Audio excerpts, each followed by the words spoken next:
Apakah ada yang percaya kedua gadis manis ini polos dan tidak bersalah?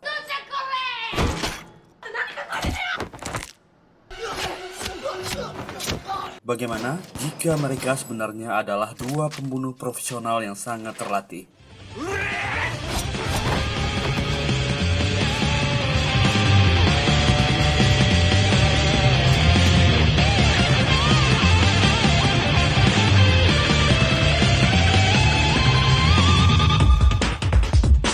Baby Assassin yang rilis tahun 2021 adalah kisah dua orang gadis yang berprofesi sebagai pembunuh profesional, mencoba untuk berbaur dan hidup biasa, lalu bersosialisasi di tengah masyarakat normal. Tapi di tengah usaha keras mereka, kehidupan mereka diganggu oleh sekelompok Yakuza ganas. Adegan perkelahian yang barbar dan tidak kaleng-kaleng tersaji dengan apik di film ini. Tanpa lama-lama kita bumper dulu.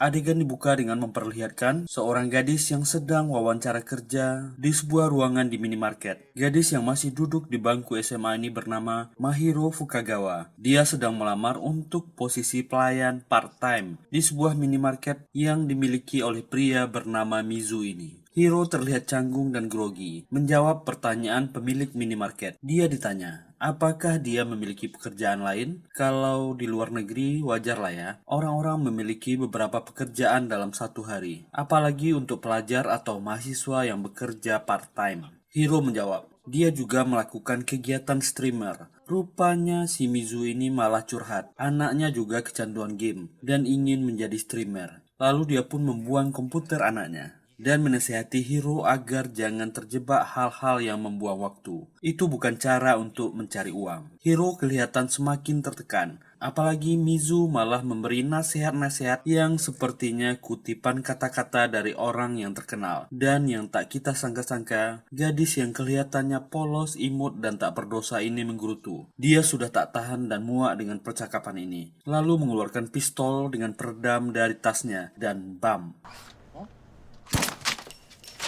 Setelah membunuh, dia bergumam. Paling-paling dia hanya dimarahi. Dia tak pandai menyamar. Mengeluarkan ponsel dan memotret mayat Mizu. Waduh. Siapa gadis ini? Dengan santai dia keluar dari ruangan wawancara. Ternyata, toko itu sepertinya adalah sebuah kelompok kejahatan yang menyamar menjadi sebuah minimarket. Hiro kaget dan tak menyangka dia sudah ketahuan. Hiro pun melihat ponsel. Kembali bergumam. Orang yang bernama Tanaka pasti bisa membereskan dan meyakinkan dirinya tak akan ada polisi yang lewat. Para pekerja dan pelayan berteriak kepada Hiro. Mereka sudah membunuh bosnya dan terjadilah pertempuran yang tak kita sangka-sangka. Gadis yang kelihatan imut dan polos ini sungguh berbahaya dan menyeramkan.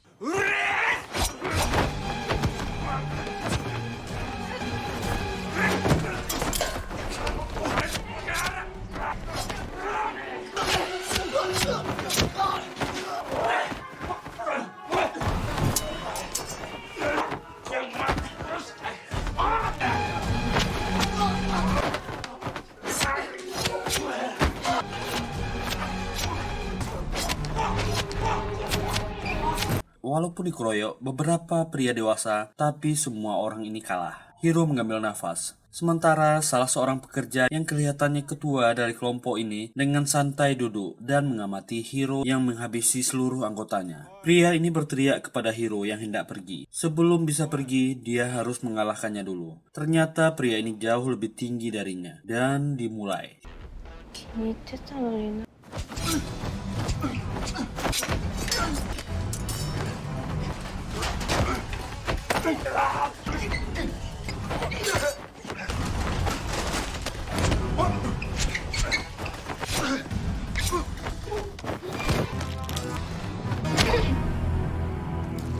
Hiro masih sanggup mengalahkan pria besar ini. Tiba-tiba dari belakang, salah satu pegawai yang masih hidup memukulnya. Dan gadis ini bernama Chisato Sugimoto. Chisa mentertawakan Hiro yang hampir terbunuh. Gadis ini menembakkan pistolnya, memastikan semua orang di sana terbunuh. Wow, dua gadis manis yang kelihatan polos ini ternyata sangat berbahaya.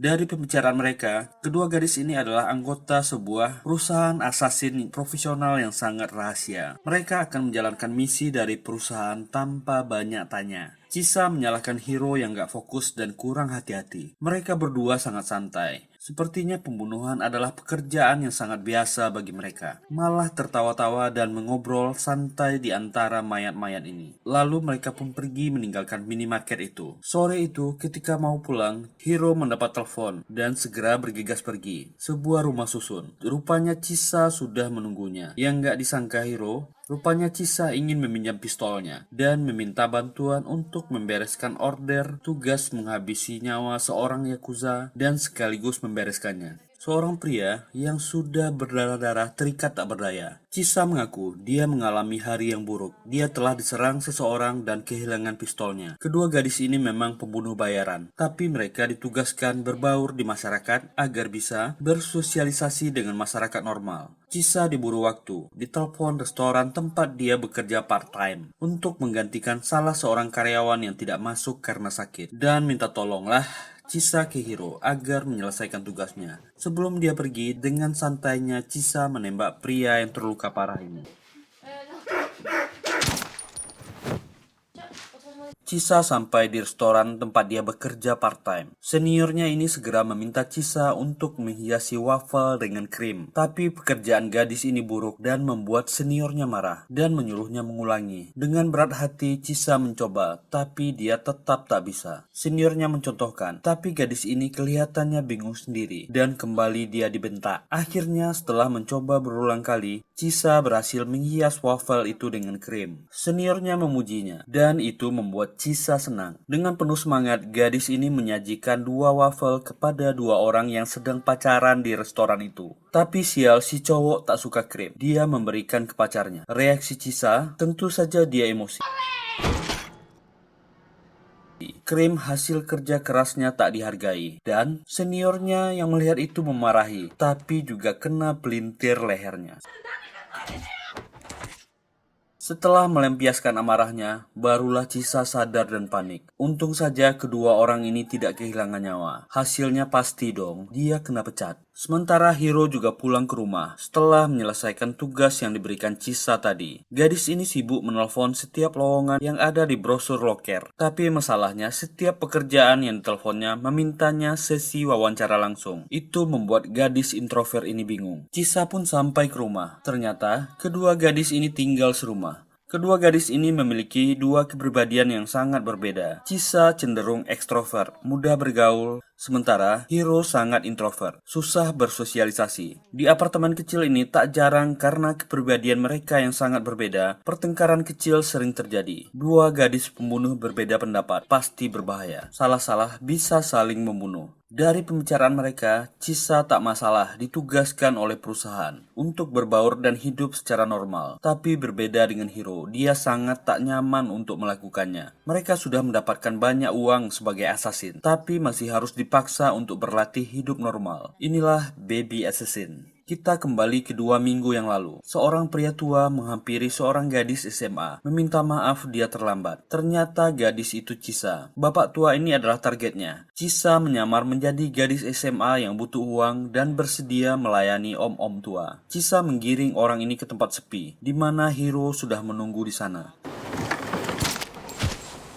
Sangat bersih sekali pekerjaan kedua gadis ini. Hiro menelpon organisasi untuk membereskan mayat yang mereka tinggalkan. Chisa menyemprotkan parfum ke badannya dan juga kepada Hiro untuk menghilangkan bau misiu. Sapu tangan bapak tua itu terjatuh dan mereka memasukkannya ke tong sampah. Inilah perwakilan dari organisasi rahasia mereka. Pria yang bernama Tanaka. Dia menyampaikan, kedua gadis ini sebentar lagi akan lulus SMA. Mereka akan diperintahkan untuk tinggal bersama setelah lulus. Kedua gadis ini protes, mereka tidak cocok dan kepribadian mereka sangat berbeda. Tapi Tanaka mengatakan mereka harus belajar bersosialisasi setelah lulus SMA, dan mereka juga diwajibkan untuk mencari pekerjaan part-time dan bagaimana hidup berdampingan dengan masyarakat. Kedua gadis ini keberatan, tapi Tanaka membujuk supaya mereka harus mencoba dulu. Kunci apartemen diberikan. Mulai hari itu mereka akan saling belajar untuk saling mengerti satu sama lain. Dan akhirnya mau tak mau kedua gadis ini menerima kenyataan. Mereka akan hidup bersama. Kedua gadis ini dibesarkan di tempat rahasia. Dibesarkan menjadi pembunuh oleh perusahaan rahasia ini. Dan mulailah pagi itu mereka pindah, lalu membawa koper masing-masing. Ada sebuah toko yang menjual camilan di dekat apartemen mereka. Pemiliknya bernama Takeshi. Masalahnya, si bapak ini suka bercanda ketika mengembalikan uang. Dia suka mengubah sebutan nominal uang. Kembalian yang cuma 200 yen disebutnya 2 juta yen. Mungkin cuma bapak-bapak yang suka bercanda receh. Tapi gara-gara ini akan membawa masalah besar kepadanya. Malam itu seorang pria yang kelihatannya seram dan berwibawa lewat di depan toko Takeshi. Lalu membeli pangsit seharga 300 yen. Dan kembaliannya 200 yen. Si bapak so asik ini malah bercanda dengan pria ini, menyebut 200 yen jadi 2 juta yen. Dan masalahnya si pria besar ini menganggap itu serius dan meminta uang 2 juta yen kepada Takeshi. Takeshi mulai pucat. Pria ini bersikeras meminta uang 2 juta yennya sebagai kembalian. Takeshi pun menjelaskan dia hanya bercanda, tapi sangat sial. Pria ini bernama Hamoka Ipei, ketua Yakuza Hamoka. Takeshi sudah bercanda dengan maut. Dia pun dihajar dan diperlakukan sangat buruk. Hamoka berkata dia akan kembali, meminta sampai uang 2 juta yennya dibayarkan. Seorang anak buahnya yang bernama Kazuki melapor. Agen penjualan narkoboy mereka yang bernama Tojo terbunuh. Ternyata yang terbunuh adalah bapak-bapak tua yang dihabisi oleh Hiro dan Chisa. Gadis Yakuza yang bernama Himari ini memeriksa mayatnya, dan dia menemukan sapu tangan yang disemprot parfum oleh Chisa. Pria yang sedang membuat lubang mengatakan ini ulah pembunuh bayaran profesional. Tembakannya sangat bersih.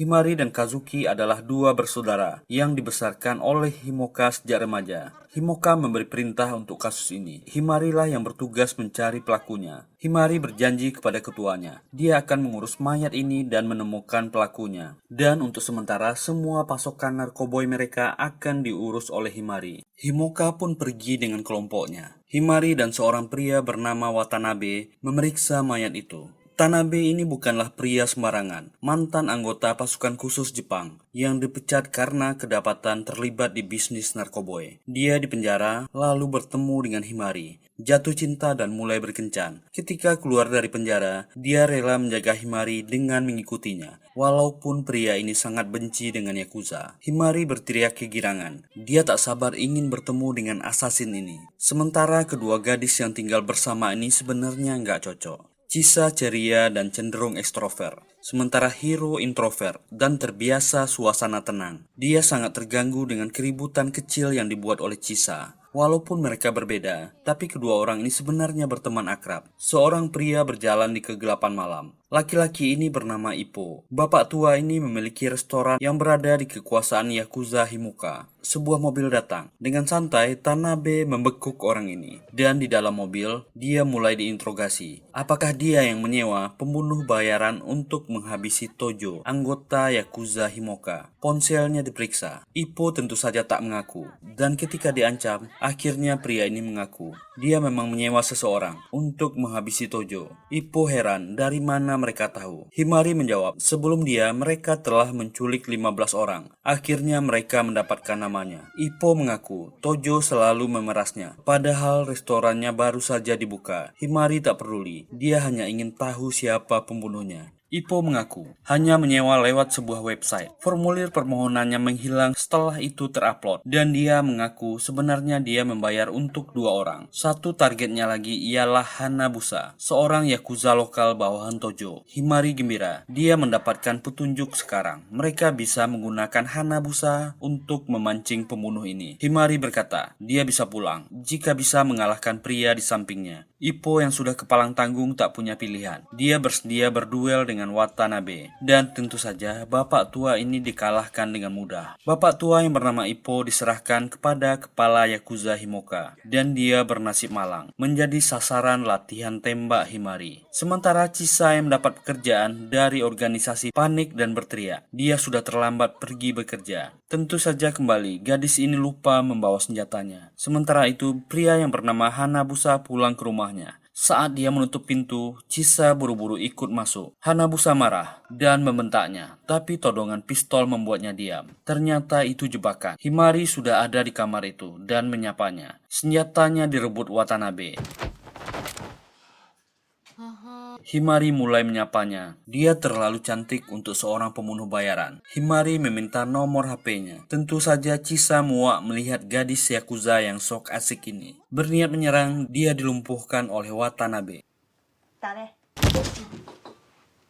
Sementara Hanabusa yang berjanji diberi upah malah dihajar dan diikat oleh Watanabe. Chisa terbangun dari pingsannya. Melihat Hanabusa sudah terikat, Chisa sempat heran kenapa dia masih hidup dan memaki Himari. Memeriksa tasnya, ternyata pistolnya dicolong oleh Himari. Inilah kejadian di awal tadi, ketika dia menelpon Hiro untuk datang dan meminjam pistolnya. Masa sekarang, Chisa sedang bersiap-siap untuk pergi kerja. Sementara Hiro pun mulai bosan. Kerjaannya hanya di rumah berlatih dan menunggu order dari organisasi. Akhirnya gadis ini memohon kepada Chisa. Dia ingin juga bekerja di tempat Chisa bekerja sekarang. Chisa agak ragu melihat kepribadian Hiro. Tapi Hiro memohon jika dia bersama dengan Chisa, mungkin saja dia bisa beradaptasi. Dan ternyata pekerjaannya adalah menjadi pelayan maid cafe. Nah, bagi yang belum tahu saya ulas sedikit deh. Maid cafe di kawasan Akihabara, Tokyo adalah destinasi wisata kuliner yang sangat unik, di mana pengunjung akan dilayani para pelayan yang agak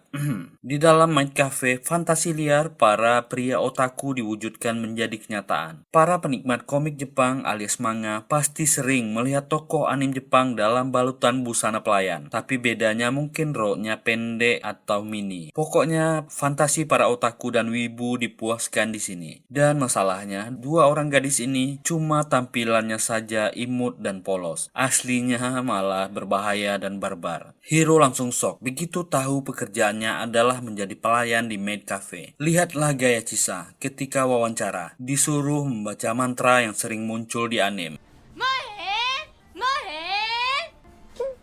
Chisa diterima bekerja, sementara Hiro akan diterima sebagai train. Gadis yang bernama Himeko akan menjadi senior dan akan mengajari mereka. Dan mulailah mereka mendapat training, memulai melayani pelanggan para otaku. Lihatlah gaya canggung Chisa melayani pelanggan. Jika orang ini tahu gadis di depannya adalah assassin, mungkin dia sudah kencing di celana. Sementara Mahiro merasa ini bukan tempatnya. Di sanalah mereka berdua tahu bagaimana gadis-gadis maid ini sangat kesulitan menghasilkan uang. Bahkan bekal yang dibawa Chisa dianggap sangat mewah oleh para gadis ini. Mereka sangat tergantung kepada para otaku yang memberikan tip atas pelayanan mereka. Seusai jam kerja, mereka merayakan kedatangan Chisa dan Hiro yang bergabung di cafe maid mereka. Dan Hiro merasa makin tersisih. Dia tak tahan lagi, harus berpura-pura dan mencoba menjadi manis dan bergaul dengan gadis-gadis itu. Diam-diam Hiro pergi meninggalkan tempat itu. Dia tak ingin mengganggu Chisa yang terlihat menikmati bekerja di tempat itu. Hiro sadar dia lebih baik menunggu pekerjaan dari organisasi dan menonton streaming di internet. Itu lebih membuatnya nyaman. Chisa pulang paginya dan bercerita kepada Hiro. Dia sangat menikmati bekerja di tempat itu. Hiro mengatakan itu bukan tempatnya. Dia tak nyaman melakukan itu.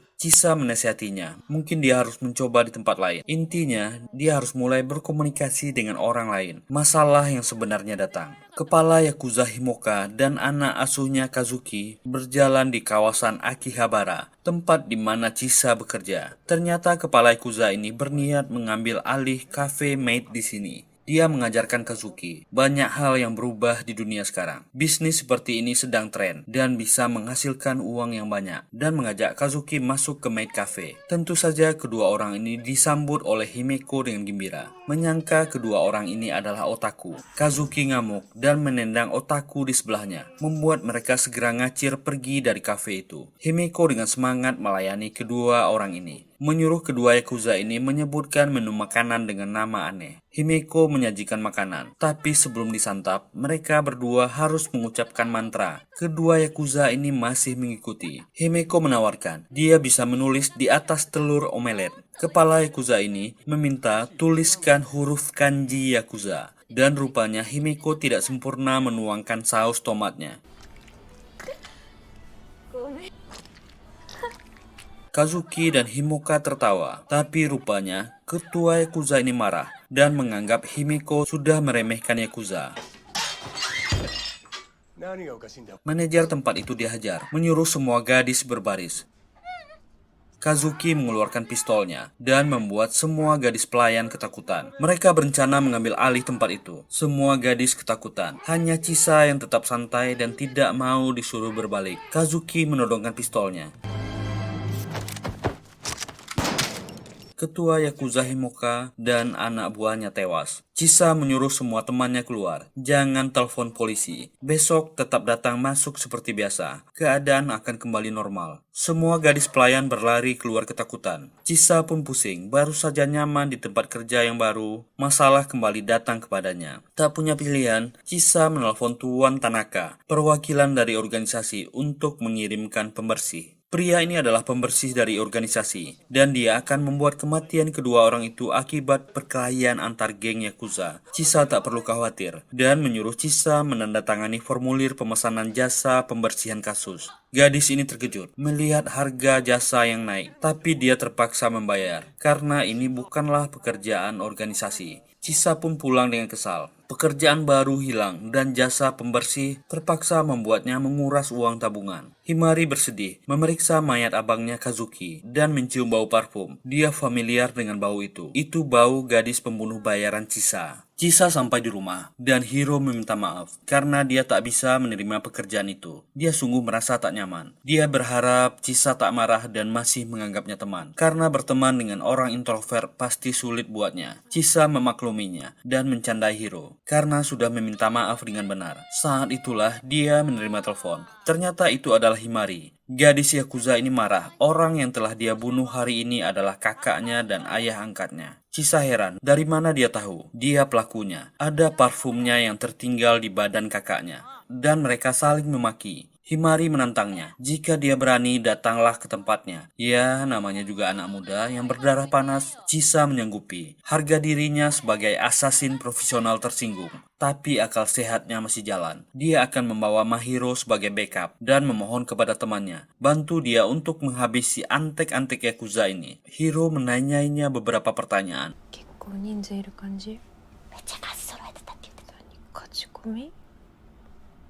Dan dia menyanggupinya. Para gadis ini menyimpan senjata mereka di tempat yang gak terduga. Chisa menceritakan kepada Hiro bagaimana dia bisa terlibat dengan para Yakuza. Yang koplaknya, mereka menuju lokasi yang diberikan Himari memakai sepeda. Sementara Himari dan Watanabe sudah bersiap-siap. Para Yakuza dengan senjata lengkap sudah siap untuk menghabisi kedua gadis ini. Dan kedua gadis ini memasuki ruangan. Seorang pria menghalanginya dan melakukan kuda-kuda bela diri. Tapi kedua gadis ini terlalu cepat. Dan pertempuran brutal pun dimulai.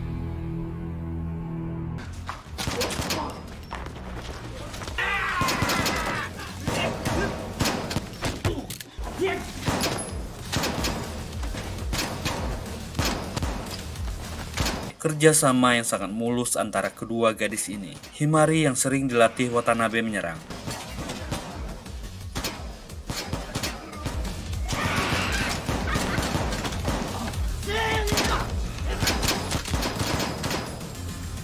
Chisa memanasinya. Dia menembak menggunakan pistol abangnya Kazuki. Dan Chisa baru sadar. Senapan mesinnya terjatuh. Gadis ini panik. Tapi para penjahat sudah mulai menyerang mereka. Hiro dan Chisa terpisah. Hiro yang berniat mengejar Himari disergap oleh Watanabe.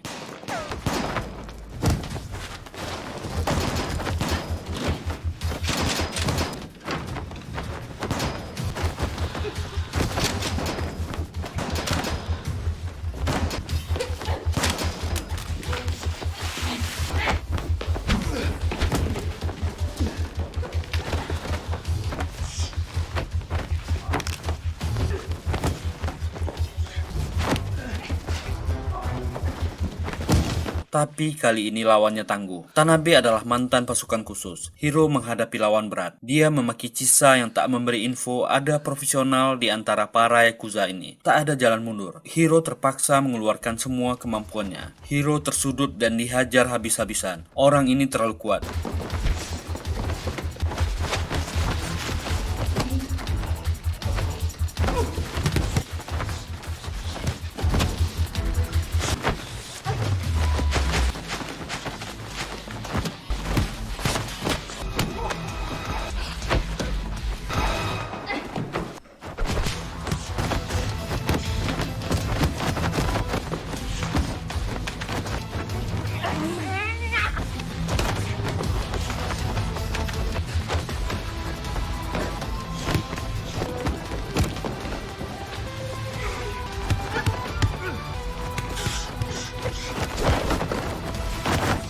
Akhirnya, dia mencoba mengambil senjatanya dan berhasil lalu menghujani tubuh pria ini dengan peluru.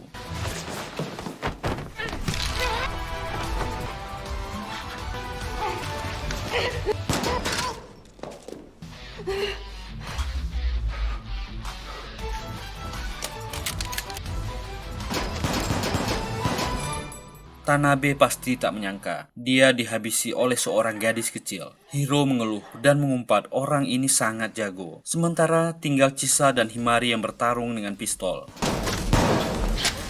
Tapi Himari terlalu labil dan bodoh. Chisa mengalihkan perhatian. Botol airnya rusak. Gadis ini mengumpat lupa dengan pertarungan dan menangisi botol air pemberian ayah asuhnya. Tersenyum manis, Chisa menghabisi gadis Yakuza ini. Hiro memarahinya. Hampir saja dia terkena tembakan. Dia mengeluh capek karena melawan orang yang terlalu kuat. Chisa berterima kasih kepada temannya dan mengajak Hiro pulang. Gokil nih kedua skill gadis ini. Di luar gedung, sepeda mereka hilang di bawah polisi karena parkir sembarangan dan terpaksa mereka berjalan kaki untuk pulang. Di sebuah kafe, manajer Tanaka memarahi mereka. Perusahaan harus membayar pembersih untuk membereskan 24 mayat di gedung tua itu. Dan dia merasa kedua gadis ini tidak cocok untuk tinggal bersama dan memberikan tawaran. Mereka bisa berpisah dan tak perlu tinggal bersama dan bertanya, apakah mereka berdua setuju? Tentu saja kedua gadis ini menolaknya dan film pun berakhir. Ini adalah awal cerita dari trilogi yang ditulis dan disutradarai oleh Sakamoto Yugo. Ada Baby Assassin rilis tahun 2021 dan ada The Janitor yang sudah rilis pertengahan tahun ini serta The Strongest Hitman Legend Kuneoka. Ketiga film ini akan saling berhubungan. Mungkin nanti kita akan lebih tahu tentang masa lalu kedua gadis manis yang ganas ini. Semoga terhibur. Terima kasih sudah meluangkan waktunya di channel ini. Kalau nggak keberatan silahkan tekan tombol like, subscribe, dan nyalakan loncengnya. Kita jumpa lagi di video berikutnya. Sehat-sehat dan tetap bahagia. Ora!